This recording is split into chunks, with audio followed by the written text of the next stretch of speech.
Back to my kitchen. Hope எல்லாரும் நல்லா இருக்கீங்கன்னு நினைக்கிறேன். ஃபர்ஸ்ட் ஆஃப் ஆல் இன்னைக்கு என்னுடைய வெஜிடேரியன் ஃப்ரெண்ட்ஸுக்கு ரொம்ப சாரி. ஏன்னா இன்னைக்கு நம்ம பார்க்க போகிறது ஒரு சிக்கன் ரெசிபி. இது சிக்கன் ஒரு பெங்கால் டைப் சிக்கனுங்க. ஸோ எங்கள் அப்பா வேலை காரணமாக அஸ்ஸாமில் ஒரு ஃபியூ இயர்ஸ் இருந்தாங்க. அப்போ எங்களுடைய நெய்பர் ஒரு பெங்காலி ஆண்டி. அந்த ஆண்டி செஞ்ச சிக்கன் எங்கள் அம்மாவுக்கு ரொம்ப பிடிச்சி போய் அவங்கக்கிட்டேருந்து இந்த ரெசிபியை கற்றுக்கிட்டு எங்கள் அம்மா பண்ணி அதுக்கப்புறம் நானும் ஃபாலோ பண்ணிட்டு இருக்கேன். ஸோ மோர் தென் 40 இயர்ஸாக எங்கள் வீட்டில் பண்ணுற இந்த சிக்கன் ஸோ நாங்கள் பண்ணிட்டு இருக்கோம்னா அதுக்கு காரணம் ஸோ அதோட டேஸ்ட்டும் அது பண்ணுறதுக்கான மெத்தட் ரொம்ப சிம்பிளாக இருக்கிறது தான். இதை மாதிரி ஒரு ஸ்பைசியான ஜூஸியான சிக்கனுக்கு ஒரு சிம்பிளாக ஒரு சிக்கன் சூப் எப்படி பண்ணலான்னு பார்ப்போமா? வாங்க. இப்போது ஆனியன் சில்லி சிக்கன் பண்ணுறதுக்கு நான் ஒரு 1.25 கிலோ சிக்கன் எடுத்திருக்கிறேன். இதை மேரினேட் பண்ணுறதுக்கு ஒரு மீடியம் சைஸ் 3 வெங்காயம் எடுத்திருக்கிறேன். இந்த வெங்காயம் வந்துட்டு ஒரு 250 கிராம்ஸ் வருது எனக்கு. இதில் மிளகா வந்துட்டு ஒரு 3 மிளகா நான் காஷ்மீரி சில்லி எடுத்திருக்கிறேன். 3 வந்துட்டு red chillies, normal red chillies எடுத்திருக்கிறேன். காரம் உங்களுக்கு எவ்வளோ வேணுமோ அதுக்கேற்ற மாதிரி போட்டுக்கலாம். ஒரு டொமேட்டோ எடுத்திருக்கிறேன். அது ஒரே ஒரு பே லீஃப் எடுத்திருக்கேன். இந்த 1.25 கிலோ சிக்கனுக்கு நான் ஒரு 3 டீஸ்பூன் ஜிஞ்சர் கார்லிக் பேஸ்ட் எடுத்திருக்கிறேன். ஸோ இந்த அளவுக்கு நான் ஸ்பூனில் எடுத்து வச்சுருக்கிற அளவுக்கு ஒரு 3 டீஸ்பூன் எடுத்திருக்கிறேன். உங்களுக்கு ஜிஞ்சர் கார்லிக் பேஸ்ட் வேண்டான்னா ஜிஞ்சரும் கார்லிக்கும் ஃப்ரெஷ்ஷாகவே நீங்கள் சேர்த்துக்கலாம். ஒரு 5 பார்ட்ஸ் கார்லிக்கும் அதுக்கு ஈக்குவலாக ஜிஞ்சரும் நீங்கள் எடுத்துக்கலாம். இந்த சிக்கனை ஃபஸ்ட்டு ஒரு மேரினேஷன் பண்ணிடலாம். அதுக்கு கொஞ்சம் ஒரு 2 டீஸ்பூன் மாதிரி ஆயில் போட்டுக்கோங்க.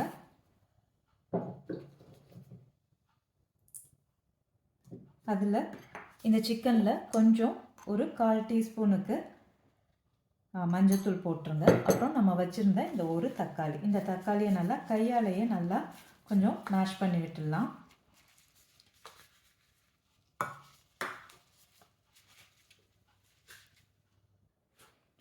இப்போ எல்லாத்தையும் இதை நல்லா இதோட இந்த சிக்கனோட மிக்ஸ் பண்ணி ஒரு 5 மினிட்ஸுக்கு அப்படியே வச்சிடலாம். அந்த 5 மினிட்ஸ்க்குள்ளே நம்ம வந்துட்டு இந்த ஆனியன் எல்லாம் அரைச்சி அதை இதோட மிக்ஸ் பண்ணுறதுக்கு அரைச்சிக்கலாம். அதுக்குள்ளே இப்போ ஒரு மிக்ஸி ஜாரில் ரஃபாக கட் பண்ணின ஆனியன், அதோடைய இந்த ஒரு பே லீஃப், அப்புறம் நம்ம வச்சுருக்கிற சில்லிஸ்,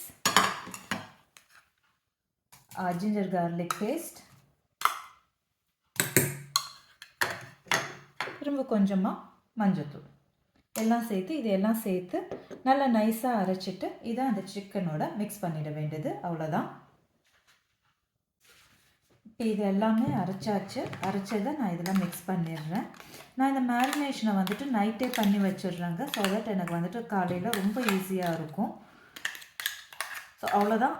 இது வந்துட்டு இனிமேல் நம்ம ஃப்ரை பண்ண வேண்டியது மட்டும்தான். நீங்கள் இது ஓவர் நைட் மேரினேட் பண்ணுறதா இருந்தாலும் பண்ணலாம். அப்படி இல்லைன்னா நீங்கள் மார்னிங்கே செய்கிறதா இருந்தால் மினிமம் ஒரு 20 மினிட்ஸ் உங்களுக்கு இந்த மாதிரி இந்த சில்லி அண்ட் ஆனியன் பேஸ்ட்டில் ஒரு 20 மினிட்ஸ் இருந்தால் போதும். அதுக்கப்புறம் நீங்கள் செய்ய ஆரம்பிச்சிடலாம். ஸோ அவ்வளோதான், நம்ம மேரினேஷன் முடிஞ்சாச்சு. ஸோ இதை எப்படி நம்ம குக் பண்ணலான்ட்டு பார்க்கலாம். இப்போ ஒரு கடாயில் ஒரு 2 டேபிள் ஸ்பூன் எண்ணெய் விட்டுட்டு அதில் ஒரு 2-3 பே லீஃப் மாதிரி போட்டுக்கோங்க.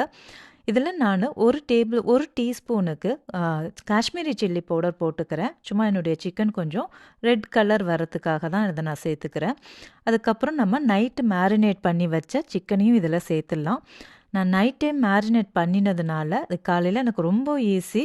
ஸோ ஜஸ்ட் இதை போட்டு நல்லா நம்ம இந்த தண்ணியெல்லாம் வற்றுற வரைக்கும் ஃப்ரை பண்ண வேண்டியது தான்.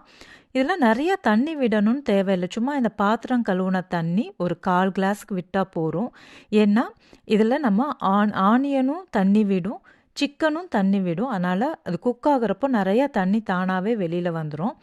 இந்த சிக்கன் வந்துட்டு நம்ம குக்கரில் வைக்கணும்னு தேவையில்லைங்க. ஓப்பன் பேனில் பண்ணினாலே நல்லா வெந்துடும். சப்போஸ் நீங்கள் குக்கரில் வைக்கணும்னு நினச்சிங்கன்னாலும் தண்ணி விடாமல் குக்கரில் வைங்க. அப்புறம் வெந்த பிறகு நிறைய தண்ணி வந்த மாதிரி இருக்கும்.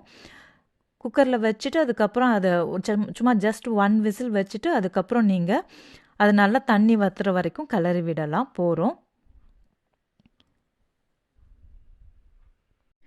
இப்போது இது நல்லா கிளறி விட்டுட்டு அதுக்கப்புறம் இதை நல்லா ஒரு மீடியம் ஃப்ளேமில் வச்சு இதை மூடி வச்சிட வேண்டியது தான்.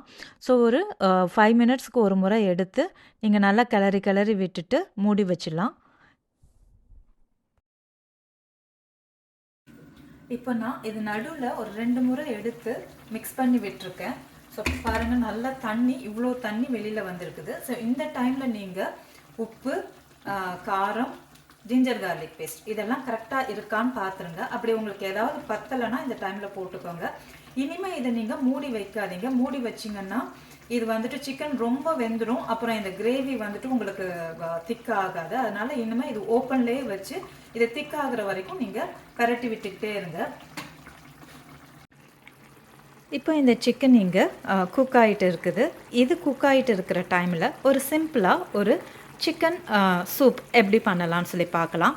இந்த சிக்கன் சூப் பண்ணுறதுக்கு நான் கொஞ்சம் சிக்கன் எடுத்துருக்கிறேன். இந்த சிக்கன் சூப் எப்போவுமே போனில் பண்ணால் நல்லாயிருக்கும். ஸோ அதனால் நான் ட்ரம் ஸ்டிக்கோட லெக் மட்டும் கட் பண்ணி எடுத்துருக்கிறேன். நான் கொஞ்சம் ஃப்ளஷும் எடுத்துருக்கிறேன். இதுக்கு அரிசி கழுவின தண்ணி, ஃபஸ்ட்டு அரிசி கழுவி அந்த தண்ணியை வந்துட்டு ஊற்றிடுங்க. அப்புறம் 2வது 3வது தண்ணியை எடுத்துக்கோங்க சூப்புக்கு. ஸோ அப்புறம் இதில் சிம்பிளாக போடுறதுக்கு ஒரு பெரிய வெங்காயம் வந்துட்டு ரஃப்பாக கட் பண்ணி வச்சுருக்கிறேன். அப்புறம் இஞ்சி ஒரு பெரிய துண்டு, 3 துண்டு எடுத்துருக்கேன். இதை நல்லா நசுக்கிட்டு போடலாம். அப்புறமா கருவேப்பிலை கொஞ்சம். ஸோ இந்த சிக்கன் சூப்புக்கு ஃப்ளேவர் கொடுக்குற மெயின் ஐட்டமே இந்த 3 தான். ரொம்ப சிம்பிளாக இருக்கும், ஆனால் டேஸ்ட் ரொம்ப நல்லாயிருக்கும். இதுக்கப்புறம் அதில் கொஞ்சம் ஒரு சில மசாலா பவுடர் மட்டும் சேர்க்கலாம். அது என்னென்னு அப்புறமா பார்ப்போம். எனக்கு காரம் மட்டும் கொஞ்சம் கம்மியாக இருந்தது. ஸோ கொஞ்சோண்டு மிளகாத்தூள் மட்டும் போட்டிருக்கேன். மேரினேட் பண்ணுறப்போ நான் உப்பு சொல்ல மறந்துட்டேன். நீங்கள் மேரினேட் பண்ணுறப்போ கண்டிப்பாக உப்பு சேர்த்து மேரினேட் பண்ணுங்கள். நீங்கள் மறந்துடாதீங்க உப்பு. ஸோ இதில் ஒன்றே நீங்கள் கவனிக்க வேண்டியது ஜிஞ்சர் கார்லிக் பேஸ்ட் மட்டும்தாங்க. நீங்கள் ஜிஞ்சர் கார்லிக் பேஸ்ட் இதை நீங்கள் கரெக்டாக போட்டுட்டிங்கன்னா இந்த சிக்கன் வந்துட்டு ரொம்ப நல்லா வரும். உப்பு, காரம் எல்லாம் கரெக்டாக இருக்குது. ஏதோ ஒன்று குறையிற மாதிரி இருக்குன்னு தோணுச்சுன்னா ஒரு 1/4 டீஸ்பூன் இல்லைனா ஒரு 1/2 டீஸ்பூன் ஜிஞ்சர் கார்லிக் பேஸ்ட்டு போடுங்க. ஸோ உங்களுக்கு சிக்கன் கரெக்டாக நல்லா வந்துடும். நல்ல ஒரு வாசனையாக இருக்குது. கண்டிப்பாக இந்த சிக்கன் பண்ணி பாருங்கள், கண்டிப்பாக பிடிக்கும். இப்போது சிக்கன் சூப்புக்கு ஒரு குக்கரில் நம்ம அரிசி கழுவி வச்ச தண்ணி, அதிலே நம்ம எடுத்து வச்சிருக்கிற சிக்கன்,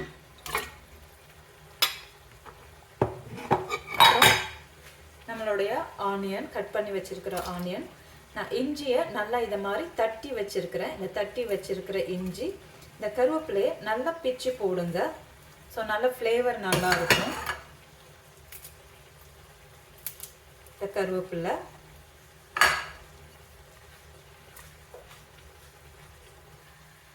இப்போ இதிலேயே கொஞ்சம் சால்ட்டு, கொஞ்சமாக, ரொம்ப போடாதீங்க, கொஞ்சமாக. இதை நான் மல்லித்தூளும் மிளகாத்தூளும் சேர்த்து அரைச்சி வச்சிருக்கிறது. உங்கள்கிட்ட இல்லைன்னா வெறும் கொரியாண்டர் பவுடரும் சில்லி பவுடர் மட்டும் போட்டுக்கலாம்.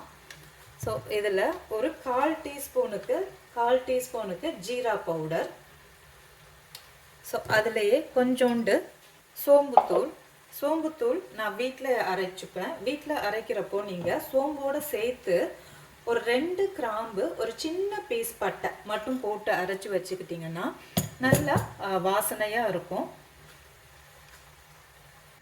ஸோ அவ்வளோதாங்க. இதில் நீங்கள் உப்பு காரம் மட்டும் செக் பண்ணிவிட்டு இதை நீங்கள் மூடி ஒரு 2 விசில் விட்டுற வேண்டியது தான். மஞ்சத்தூள் மறந்துட்டேங்க. ஒரு 1/4 டீஸ்பூன் மஞ்சத்தூள் போட்டு மூடி ஒரு 2 விசில் விட்டுருங்க. ஸோ நடுவில் இந்த சிக்கனை மிக்ஸ் பண்ணி விட மறந்துடாதீங்க. அப்பப்போ கலந்து விட்டுக்கிட்டே இருங்க. இந்த சிக்கனுக்கு நிறைய கொத்தமல்லி போட்டால் ரொம்ப நல்லாயிருக்கும். ஸோ கொத்தமல்லி கொஞ்சம் இந்த ஸ்டேஜ்லேருந்து போட்டுக்கிட்டே வாங்க கொஞ்சம் கொஞ்சமாக. ஸோ நல்லா ஓரளவுக்கு எனக்கு ஒரு 70% நல்லா திக்காக ஆகிட்டு வந்துருச்சு. ஸோ அது நல்லா ட்ரை ஆகிற வரைக்கும் திரட்டி விடணும்.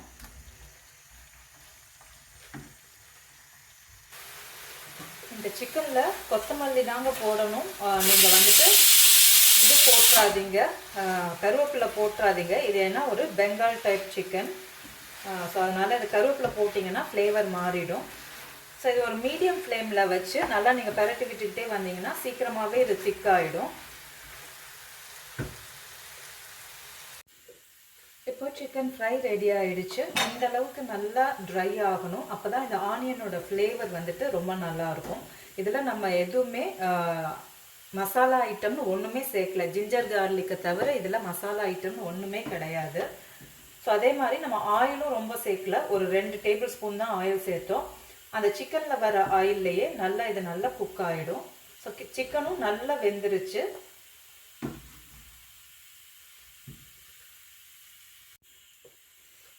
பக்கத்தில் நம்மளுடைய சிக்கன் சூப்பும் ரெடி ஆகிடுச்சு. 3 விசில் வந்ததுக்கு அப்புறம் அது நான் ஒரு 10 மினிட்ஸ் சிம்மில் விட்டுருக்கேன். ஸோ அதுவும் ரெடி ஆகிடுச்சு. ஸோ சிக்கன் சூப்பும் ரொம்ப சிம்பிள் தான். அதுலேயும் நம்ம எதுவுமே ரொம்ப மசாலா எதுவுமே சேர்க்கல. இப்போ இந்த பேனை வந்துட்டு கழுவிடாதீங்க தயவுசெய்து. இதில் நம்ம கொஞ்சம் சாதம் போட்டு இதை பெரட்டி எடுத்தோம்னா அது ஒரு சூப்பரான ஒரு ஃப்ளேவரில் ஒரு கலந்த சாதம் மாதிரி கிடைக்கும். இப்போ இந்த பேனில் இருக்கிற மசாலா வேஸ்ட் பண்ணாமல் கொஞ்சோண்டு இதில் சாதம் போட்டு இதில் நல்லா பெரட்டி விட்டுக்கலாம். இந்த டேஸ்ட் ரொம்ப நல்லாயிருக்கும். இதை கண்டிப்பாக அதை செஞ்சு பாருங்கள் நீங்கள்.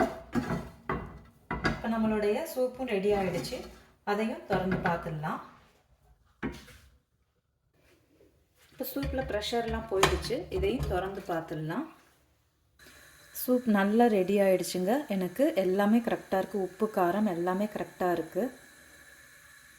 இப்போ இதில் சூப்போட ஃப்ளேவருக்காக கொஞ்சோண்டு ஒரு 1/2 டீஸ்பூன் ஜீரகம், 1/2 டீஸ்பூன் பெப்பர் போட்டு கருவேப்பிலையோட க்ரஷ் பண்ணி வச்சுருக்கேன், இடித்து வச்சுருக்கேன். அதை போட்டுடலாம். போட்டுட்டு கொஞ்சோண்டு கொத்தமல்லி தழை அதையும் போட்டுட்டு சும்மா ஒரே ஒரு கொதிக்க விட்டுட்டு இதை ஆஃப் பண்ணிடலாம். இப்போ சூப்பும் ரெடி.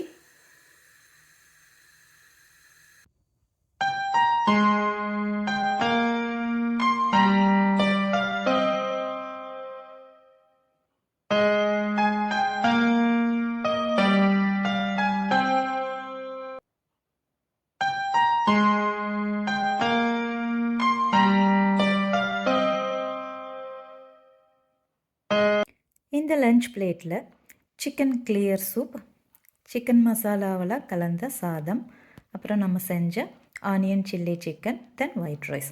சாப்பிட்றதுக்கு முன்னாடி இந்த கிளியர் சூப்பை கொஞ்சம் குடிச்சிட்டு நீங்கள் சாப்பிட்டீங்கன்னா நம்ம ஒயிட் ரைஸோட அளவு கம்மியாக எடுத்துக்கலாம்.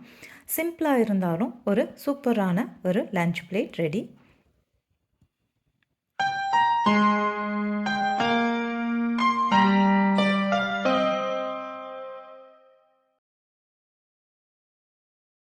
இந்த சிக்கன் பேச்சுலர்ஸ்க்கோ இல்லை டக்குன்னு சிம்பிளாக செய்யணும்னு நினைக்கிறவங்களுக்கு ரொம்ப ஹெல்ப்ஃபுல்லாக இருக்கும்.